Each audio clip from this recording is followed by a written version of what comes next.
तो मान लीला में क्या होता है, राधा रानी मान करती हैं और फिर ठाकुर जी उनके चरण दबा में, अरे मान जाओ, अरे रीझ जाओ, कभी मोर बन के नाच के दिखा में, कभी बंदर की तरह बंदरन के झुंड में आ जाएं, कभी नए नए नवीन नृत्य करके ठाकुर जी रिझाने का प्रयास करते हैं। और इस लीला से जो ठाकुर जी का परिकर है वो प्रसन्न होता है, यही मान लीला है। राधा रानी को प्रसन्न करवे के काजे ठाकुर जी विविध विविध लीला करते हैं।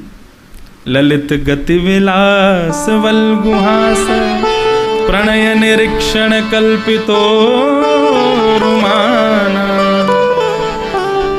ललित गति, टेढ़ी मेढ़ी। अच्छा, आज ये भी डिस्क्लोज हो जाएगा ठाकुर जी टेढ़ी मेढ़ी क्यों चलते हैं। युगल गीत में सब कुछ बता दिया। तो ठाकुर जी एक बार मान लीला कर रहे थे, तो मान लीला में राधा रानी नाराज होती हैं, ठाकुर जी नाराज नहीं होते।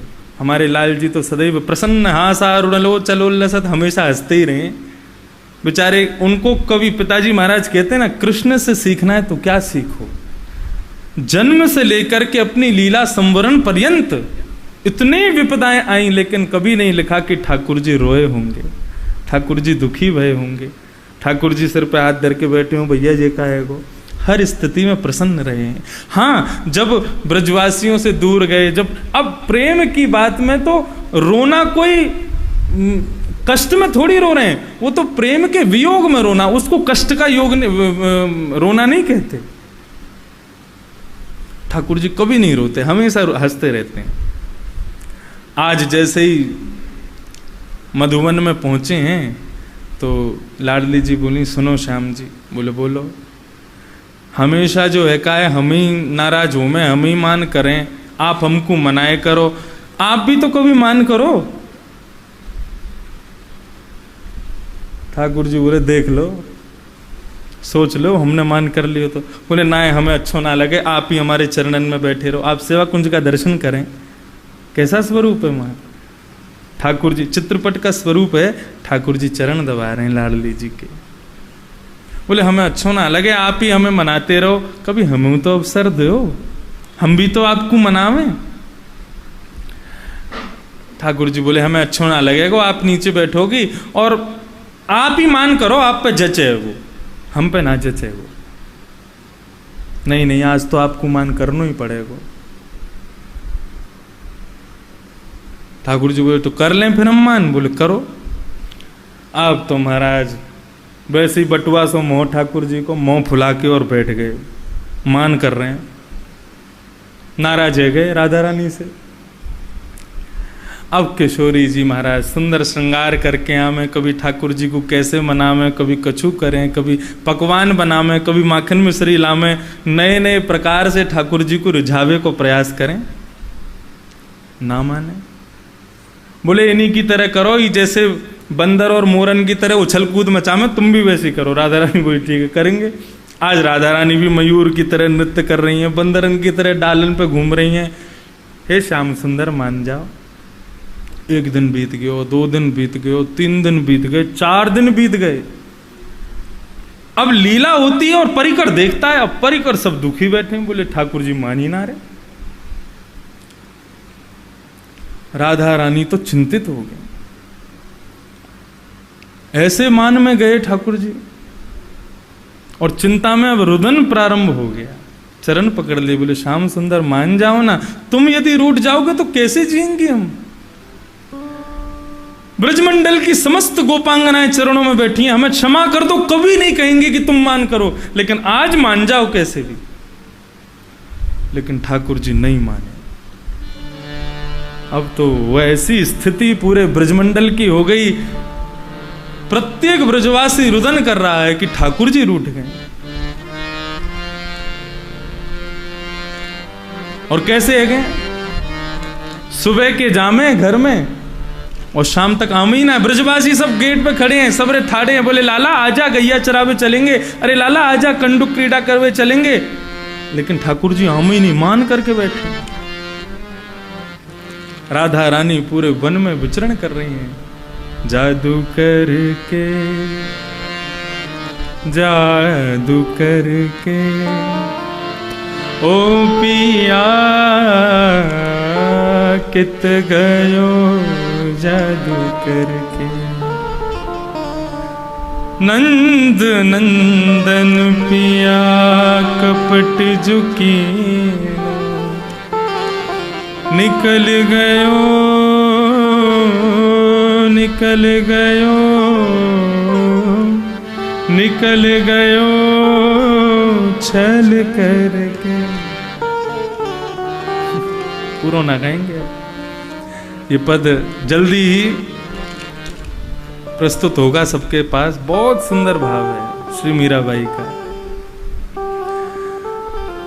अब तो ठाकुर जी मान नहीं छोड़े। अब राधा रानी ने कही हमसे तो मान नहीं रहे, अब एक एक करके चंद्रावली और सबरी सखियां जो हैं कहाँ हैं, सबरी जा रही हैं एक एक करके। चंद्रावली गई, लाला तू बहुत दही दही मांगे मुँहते, ले आज तो को पतुआ लाई हूँ, दही भी लाई हूँ, ले पी ले। ठाकुर जी ने फेंक दी, बोल मोह ना पीनी दही। ऐसो मान रूठ गए ठाकुर जी, कोई ते ना माने। सब गोपियां ऐसी ऐसी लीलाएं, ये सब लीलाएं ठाकुर जी हमारे नाना जी सुनाया करते थे, ऐसा भाव। अब सब गोपियां रुदन करती करती पहुंच गई यमुना किनारे। सब युक्ति सोच रही हैं कैसे मानेंगे कैसे मानेंगे, लेकिन मान ही नहीं रहे। इतने में ही राधा रानी के नेत्रों से कृष्ण विरह के बिंदु निकल करके जैसे ही यमुना जल में प्रवेश किए, उस बिंदु की वेदना इतनी इतनी असहनीय थी कि यमुना जी अपने आप को रोक नहीं पाई और प्रकट हो गई। चरण पकड़ दिए, बोले हे राधे,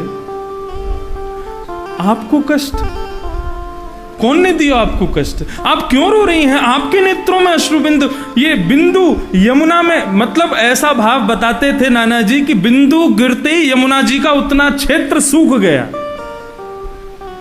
इतना विरह था उस बिंदु में। यमुना जी बोली मुझे सेवा बताओ। तब बोली कि श्याम सुंदर नाराज है गए,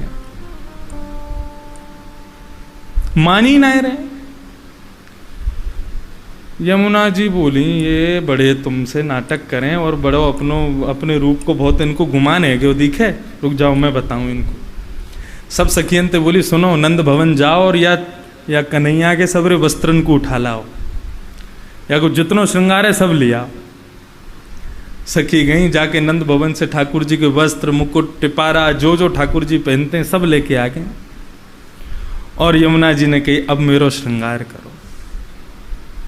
जैसे श्याम जी अपना श्रृंगार करें, टिपारा पहने, यहाँ लटकन धारण करें, यहाँ हीरा धारण करें, 7 माला धारण करें, यहाँ पजम्मी धारण करें, घेरा धारण करें, बिल्कुल वैसो ही श्रृंगार जैसा ठाकुर जी को श्रृंगार, खूब सारी माला पहन ली अपने श्री तन पर।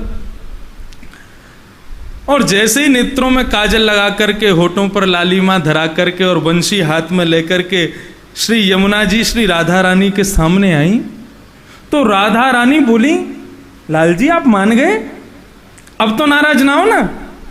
यमुना जी बोली ये हम हैं कालिंदी, ये ठाकुर जी ना। बोले अरे तुम तो बिल्कुल वैसी लग रही हो, बिल्कुल देखने में वही लग रही हो, बिल्कुल ठाकुर जी मानो खड़े हो गए हो, ऐसी श्री यमुना जी। बोले याकू बहुत अपने रूप को घुमाने गए, आज याके रूप ते याकू निहाल करूंगी। अब तो जैसी ठाकुर जी चाल चलते हैं, बिल्कुल वही चाल वही ढाल, वैसी मुस्कान, वैसो ही इत्र की सुगंधी, वैसी माला, वैसो मुकुट, वैसो ही श्रृंगार, वैसी वंशी। नूपुरन की छम छम छम छम आवाज ठाकुर जी के कर्ण में पड़ी। बोले कि ये नूपुर तो मेरे हैं, ये नूपुर तो मेरे हैं, ये कौन पहन के आ रहा है? और चाल भी बिल्कुल ठाकुर जी, जब नूपुरों की भी चाल देखो आपको, हमारे घर में माता जी पहनती हैं, बहनें भी पहनती हैं, चलवेते ही पता चल जाए कौन चल रहा है। हमारी मैया कभी कभी कमरा में आवे, दूध देखवे कि पियो कि नहीं, तो मैं दूर से ही समझ जाऊं अरे मैया आ रही, सुई झट पी लूंगा, नूपुरन ही पता चल जाए। तो ऐसे ही ठाकुर जी के नूपुरन की आवाज और बिल्कुल ठाकुर जी जैसी चाल। बोले ये कौन आ रहा है? अब तो सुगंधी आई बिल्कुल ठाकुर जी जैसे इत्र की सुगंधी। श्याम सुंदर ने अपनी भ्रुकुटी टेढ़ी करके जैसे ही देखो महाराज एक शिला पे बैठे, माते लुढ़क गए, नीचे गिर गए। अब तो देखें, अरे वाह कितना सुंदर स्वरूप, कैसे, अब तो जैसे ठाकुर जी अपने कटाक्ष नेत्रों से देखें वैसे ही यमुना जी देख रही हैं। और जब जब ठाकुर जी को देखें तब तब ठाकुर जी यूं लगे कि मेरो पतन तो ना है रो, इतना सुंदर स्वरूप। अब तो जैसे छोटो सो बछड़ा अपनी गैया के पीछे चले, अम्मा अम्मा करतो भयो, ऐसे ही ठाकुर जी श्री यमुना जी के पीछे पीछे चल रहे हैं। एक बार अपना रूप दिखा दो, एक बार अपना स्वरूप दिखा दो, अरे एक बार नेक अपने अपने कटीले नेत्रन ते हमको देख लो। यमुना जी मुख ही नहीं दिखा में, जैसे जैसे ठाकुर जी घूम के आमे यमुना जी अपना मुंह फेर लें। इतना विरह ठाकुर जी को हो गया कि ठाकुर जी बैठ के रुदन करने लगे कि मुंह को अपना रूप दिखाओ। तब यमुना जी उल्टी खड़ी है, बोले कि अब मान करोगे? बोले ना, मैं कभी मान नहीं करूंगा। जब वचन दे दियो कि मान नहीं करूंगा, तब घूम के आलिंगन कियो। आलिंगन करते ही ठाकुर जी को पता चल गई, अरे ये तो यमुना जी हैं। राधा रानी प्रकट है गई, सब सखियां प्रकट है गई, सब ने या युगल जोड़ी को प्रणाम कियो। यमुना जी को बारंबार प्रणाम कियो। यमुना जी ने दोनों युगलन को प्रणाम किया और कही कि भैया अब मुंह को आशीष प्रदान करो। दोनों युगल ने एक साथ हाथ रखे और यमुना जी को आशीष दियो कि आप अब जीवन पर्यंत यही रूप में रहोगी, हमेशा श्याम सुंदर स्वरूप में ही रहोगी आप। तब से लेके आज तक सब यही कहें, श्याम सुंदर श्री यमुने महारानी की। तो वो श्याम सुंदर को ही स्वरूप हैं श्री यमुना महारानी।